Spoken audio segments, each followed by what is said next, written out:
1, 2, 3, come on!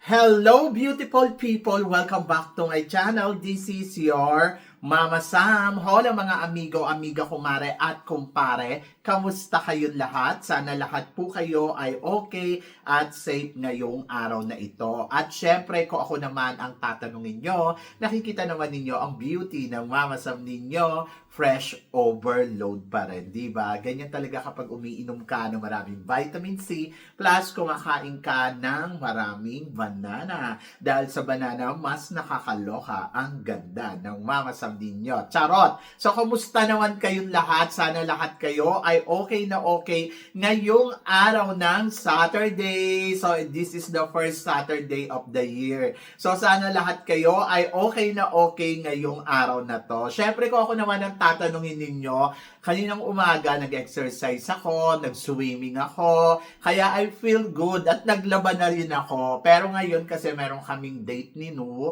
so meron kaming lunch date, di ba, ang bongga, kaya gogora ako doon. And then, eto nga, nako, marami akong hatid na chika ngayon. Pero bago ako magchika ng bonggang-bongga, gusto ko munang magpasalamat sa walang sawang tumatangkilik dito sa Mama Sam Vlog. Araw-araw, lagi-lagi. Hello, hello, hello. Thank you so much sa support na binibigay ninyo dito sa channel ko. At saka syempre, sa lahat naman ng mga bago nating subscribers, thank you so much sa pag-subscribe ninyo dito sa channel at saka sa mga makasolid na makamamasam dyan na talaga naman, my gosh, lagi talaga sila nag-aabang ng mga pasabog natin. Kaya naman ngayong araw na to, marami akong hatid na chika dahil Diyos ko, ang dami nagputukan na balita ngayong araw na to. Kaya so, ito na nga, wag na nating patagalin ang ating mga chika. So, para sa una nating chika, ito nga,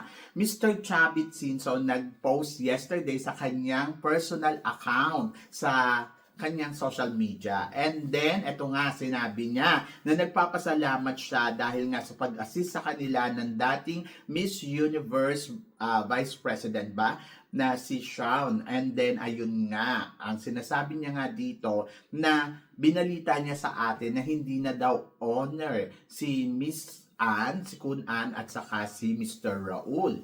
Tapos, sabi niya nga, may warrant of arrest nga daw yung dalawa. So, nagputukan to ngayon sa social media at pinag-usapan ng bonggang-bongga. Marami ang naloka, marami. Ayan nga, may mga nag-message nga sa akin, Mama Sam, hindi na pala honor kay Chavit na daw, yung mga ganon. Una, iklaro lang natin, itong issue na to, nagsimula doon sa post ni Mr. Chavit. And then, ayun nga. So, sinasabi niya nga doon na kung ano yung update kay Kun Ann at saka kay Raul. And then, pangalawa, sinasabi niya rin na hindi niya pa nabibili ang Miss Universe. To clarify lang to everybody, looking forward pa sila kung sino yung namamahala ngayon at kakausapin nila to ng bonggang-bongga. Pero kasi may pasi rin dun si Mr. Chavit sa bandang huli na ang dami daw niloko ng mga to. So, yon. Kaya, nagputukan to sa social media. So, ayun na nga. So, may mga balita na hindi na honor si Kun Ann at out na nga sa kwento. And then, at the end of this story, marami ang naloka. Di ba? So, yun. So, marami ang nagtaas ng kilay. And then, ayun nga. So, sinasabi nga dito na hindi na daw may-ari. Pero hindi pa nabibili ni Mr. Chavit. So ako, para sa akin, maganda kasi nagbigay sa atin ng update si Mr. Chavit. Pero as long as possible, sana maiwasan muna nila yung mga ganitong ingay at ganitong chika. Kasi syempre, kung ano yung sasabihin nila dyan, nakaabang yung mga tao. At yung mga tao, syempre gusto nila bagong balita, di ba? So, yon. So, maganda dahil may balita. Pero, nandoon kasi sa part na dapat ang Miss Universe organization mismo ang magsasabi ng mga ganitong pangyayari. Dapat sa kanila natin naririnig yun. Ako lagi ko nga sinasabi sa inyo, kung wala silang announcement ay walang ganitong issue. O, di ba? So, yan. So, medyo nakakaloka. And then, ayun. So, syempre, dahil nga sa inilabas na balita ni Mr. Chavit, kaya naman ang Miss Universe Organization ay naglabas ng statement. So, ito naman ang sinabi ng Miss Universe Organization na pinapahalagaan nila o pinag-iingatan nila ang mga issue na nilalabas ng organization. Syempre, kung ano yung pinoprotektahan nila yung Miss Universe dahil nga sa siguro wino-work out pa nila yung Miss Universe sa taon na to. Tapos ayaw nilang may mga nakakaabalang ganito, na ganito yung mga kwento, ganito yung mga pangyayari. Kaya naglabas sila ng statement to protect the Miss Universe Organization kasi ayun yung sabi sa statement. And then, ang pagkakaintindi ko doon sa sinasabi na sana ay wag basta-bastang maniwala daw sa mga kung ano yung mga nababasa against doon sa Miss Universe. But ako naman, parang kung wala naman kayong ginagawang masama, di sana lumabas kayo dyan at ipaliwanag ninyo ng maigi.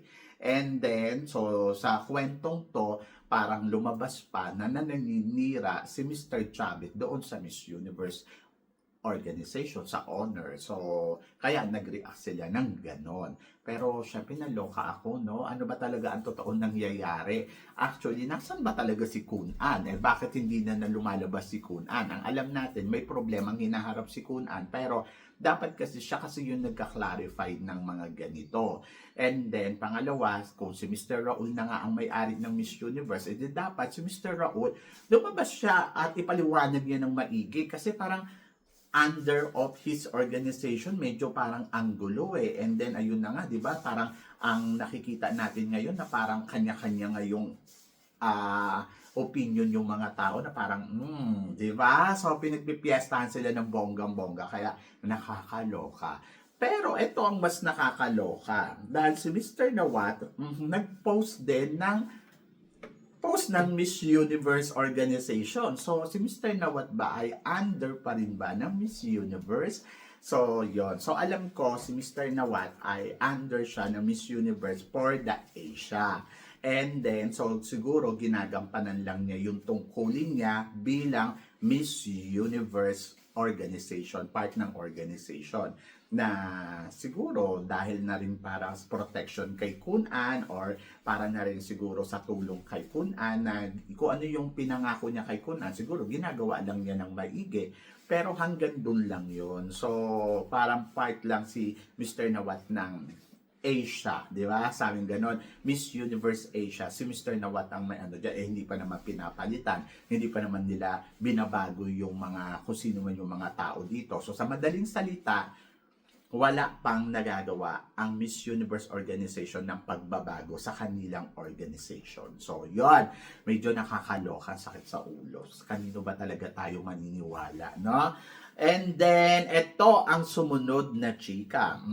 So, sa pinag-uusapan din ngayon, si Mr. Raul nagsalita din about kay Mr. Chavit. O, ayan, sanga-sanga na. So, nag-post din.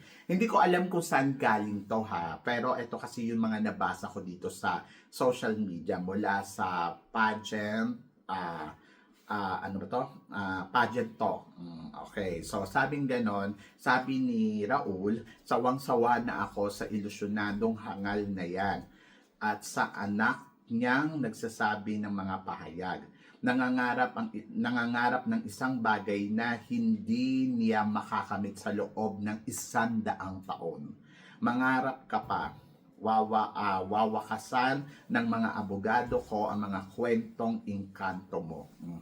Mula kay Raul Rocha, yun sabi. Hindi ko alam kung totoo to, pero nakakaloka. Di ba? Nag-react kasi si Mr. Raul na kung ano man yung totoong sitwasyon na nangyayari dito sa Miss Universe ay wala tayong alam. Pero mukhang sila pa rin ang may-ari.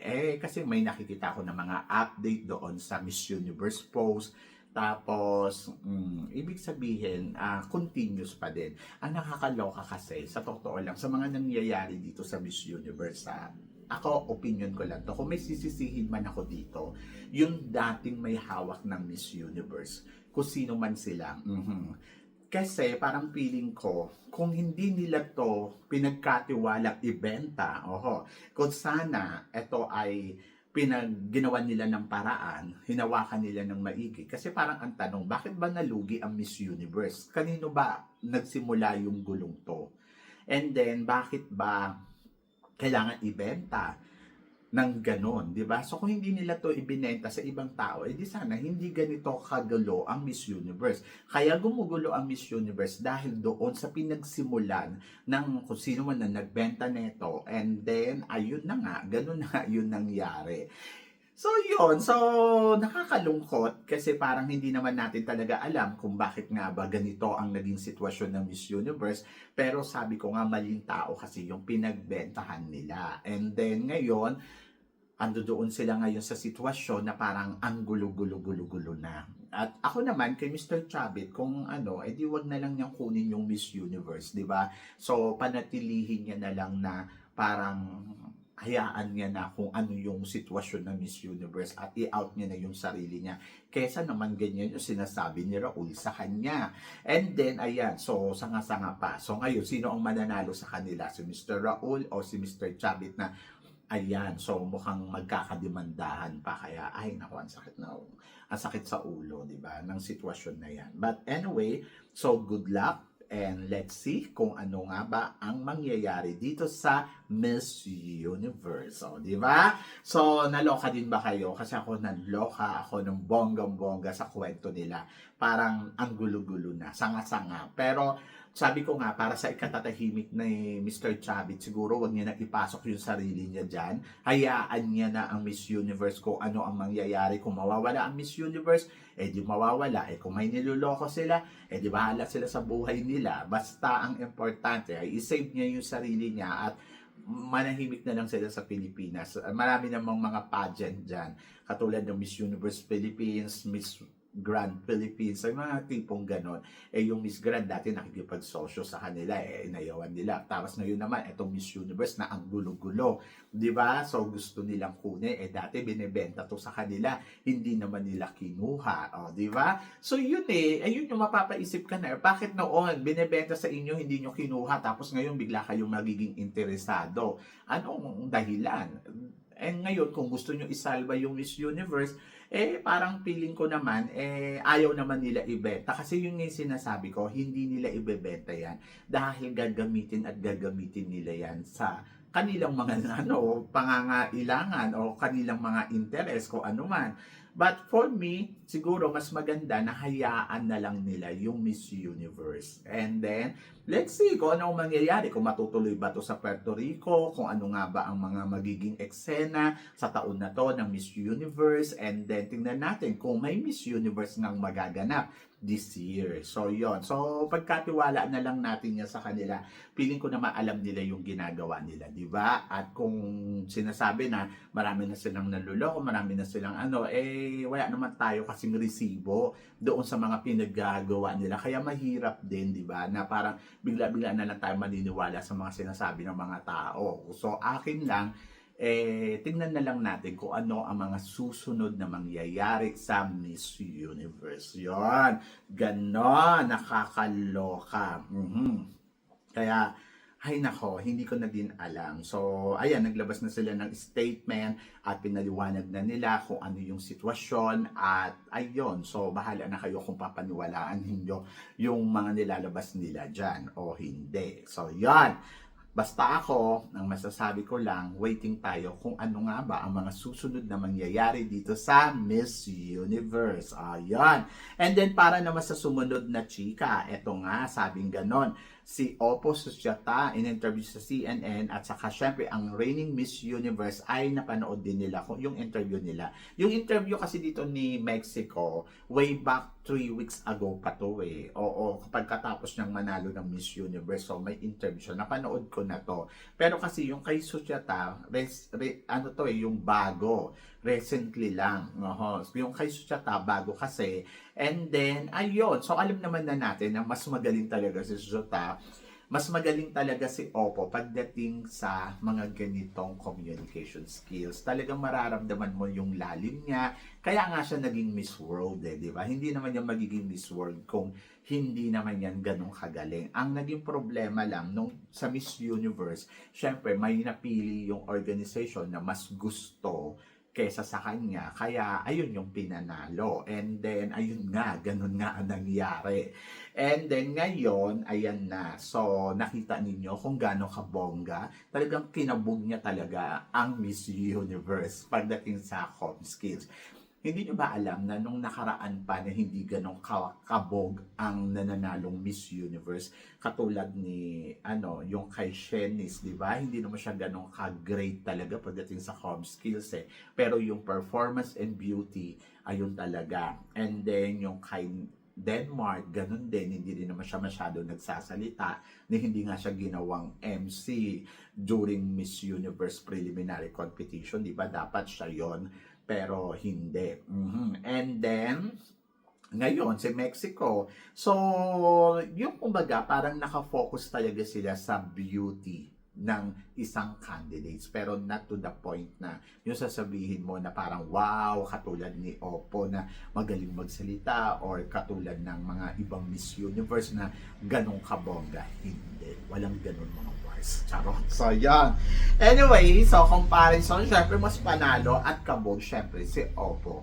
At ayun, hindi ako magtataka kung bakit siya Miss World. Ganon. And then, pagdating naman sa sumunod natin, chika, eto nga, sabing ganon, the iconic preliminary gown. So, kabog ba, Mama Sam? Eto nga yung ginamit ni Chelsea Fernandez at saka syempre ni tawag dito, ng ating Miss Grand na si Emma Tiglao, at saka syempre yung kay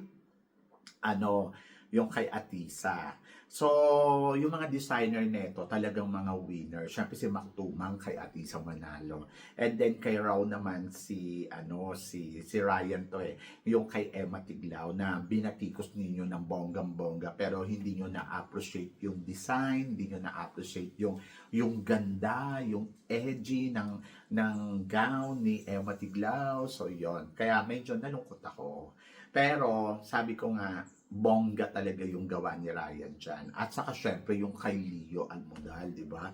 Yung kay, tawag dito? Si Leo ba yung gumawa nung kay Chelsea Fernandez? Ang bongga din, yung may pa-dragon, di ba? Sa Miss Cosmo. So sila yung maituturing ko na talagang best queen. Silang tatlo na talagang masasabi mo din na in fairness naman sa kanilang tatlo, talagang kabog talaga yung beauty, kabog yung performance, kabog yung ipinakita talaga nila sa entablado ng international pageant. Kaya masasabi ko, in fairness sa queens natin noong 2023, talagang lahat sila ay winner. Diba? So, yon. So, kayo guys, ano guys ang masasabi ninyo dito sa mga pinag-uusapan natin ngayon? I-comment below mo yan para at least malaman ko naman kung ano naman ang chika mo dito sa mga tinatalakay natin. Syempre, maraming salamat sa inyong lahat sa support at pagmamahal na binibigay ninyo syempre dito sa channel ko. At sa mga hindi pa po nakaka-subscribe, please don't forget to click like and subscribe my channel at i-click nyo na rin po ang notification bell to more updated syempre sa ating mga chika. Sabi ng ganon, always keep smiling and laban lang. So guys, hanggang dito na lang. Hanggang sa muli nating chikahan. See you tomorrow. Thank you guys. Thank you.